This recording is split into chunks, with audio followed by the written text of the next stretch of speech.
नमस्कार दोस्तों, हमारी विशेष सीरीज समय का खेल भूत, वर्तमान और भविष्य के तीसरे एपिसोड में आप सभी का स्वागत है।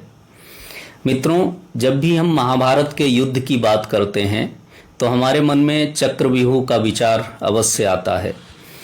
एक ऐसी सैन्य रचना जिसमें घूमते हुए योद्धाओं के 7 घेरे थे, जिसे भेदना असंभव माना जाता था। हम सोचते हैं कि ये केवल युद्ध की एक रणनीति थी, परंतु आज आधुनिक विज्ञान का एक बहुत ही अद्भुत विषय, जिसे हम सेक्रेड ज्योमेट्री यानी ब्रह्मांडीय ज्यामिति कहते हैं, वो ये प्रमाणित करता है कि चक्रव्यूह की ये बनावट केवल एक सैन्य कला नहीं थी।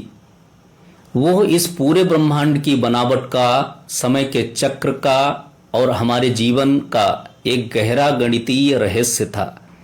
हमारी प्रकृति में शंख की बनावट से लेकर अंतरिक्ष की घूमती हुई आकाश गंगाओं तक सब कुछ इसी पैटर्न पर चल रहा है। आज हम इसी अद्भुत विज्ञान को समझेंगे। इस वीडियो को अंत तक बहुत ध्यान से देखिएगा। मित्रों, आधुनिक विज्ञान में एक बहुत प्रसिद्ध गणितीय नियम है जिसे फिबोनाची अनुक्रम या गोल्डन रेशियो कहा जाता है।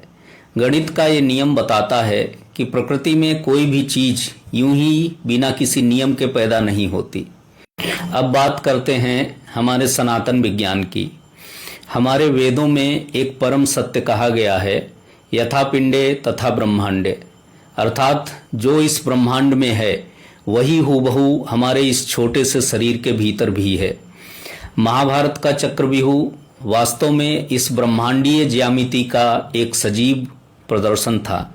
हमारे शरीर के भीतर जो ऊर्जा के 7 केंद्र हैं, जिन्हें हम सप्त चक्र कहते हैं, उनकी गति भी इसी चक्रव्यूह के समान भीतर से बाहर और बाहर से भीतर की ओर होती है।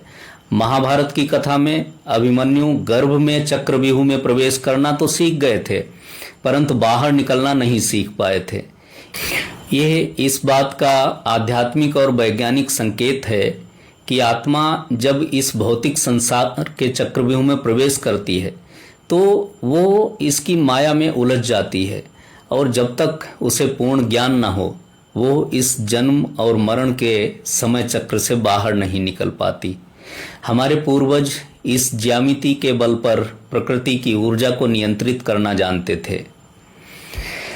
तो दोस्तों, इस ब्रह्मांडीय ज्यामिति का हमारे दैनिक जीवन और हमारे स्वास्थ्य से बहुत गहरा संबंध है। जब हम प्रकृति के इस गणित के विरुद्ध जाते हैं तो हमारा जीवन बिखरने लगता है। यदि हम अपने जीवन में संतुलन, शांति और प्रचुरता चाहते हैं तो हमें प्रकृति के इस पैटर्न के साथ अपनी ट्यूनिंग बैठानी होगी। इसके लिए जब भी आपको जीवन में बहुत मानसिक तनाव हो तो कुछ समय बिल्कुल शांत बैठकर प्रकृति को निहारें। फूलों की पत्तियों की बनावट को देखें, सूरजमुखी के फूल के केंद्र को देखें या केवल नदी के लहरों को देखें। जब आप इन प्राकृतिक आकृतियों को ध्यान से देखते हैं तो आपके मस्तिष्क की तरंगें अपने आप शांत होने लगती हैं और आप ब्रह्मांड की सकारात्मक ऊर्जा से जुड़ जाते हैं। ईश्वर ने हमें जो ये अद्भुत जीवन और व्यवस्थित संसार दिया है, उसके प्रति सदैव गहरी कृतज्ञता का भाव रखें। मेरे प्यारे दोस्तों, हमारी प्राचीन कथाएं केवल कहानियां नहीं हैं, वे विज्ञान के बहुत गहरे सूत्रों को अपने भीतर समेटे हुए हैं।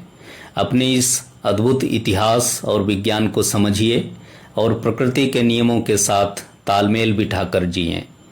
कमेंट बॉक्स में आज प्रकृति की इस अद्भुत व्यवस्था के सम्मान में पूरे विश्वास के साथ लिखिए, प्रकृति का हर नियम पूर्ण और सत्य है, या जय श्री कृष्णा। इस सीरीज के अगले और अंतिम एपिसोड को देखने के लिए, जिसमें हम ब्लैक होल और शून्य का सिद्धांत पर बात करेंगे, हमारे इस पेज को अभी फॉलो करें और इस ज्ञानवर्धक वीडियो को व्हाट्सएप और फेसबुक पर अवश्य शेयर करें, ताकि हमारी आने वाली पीढ़ी खेल खेल में इस गहरे विज्ञान को समझ सके। सजग रहिए, प्रकृति से जुड़े रहिए, स्वस्थ रहिए। धन्यवाद।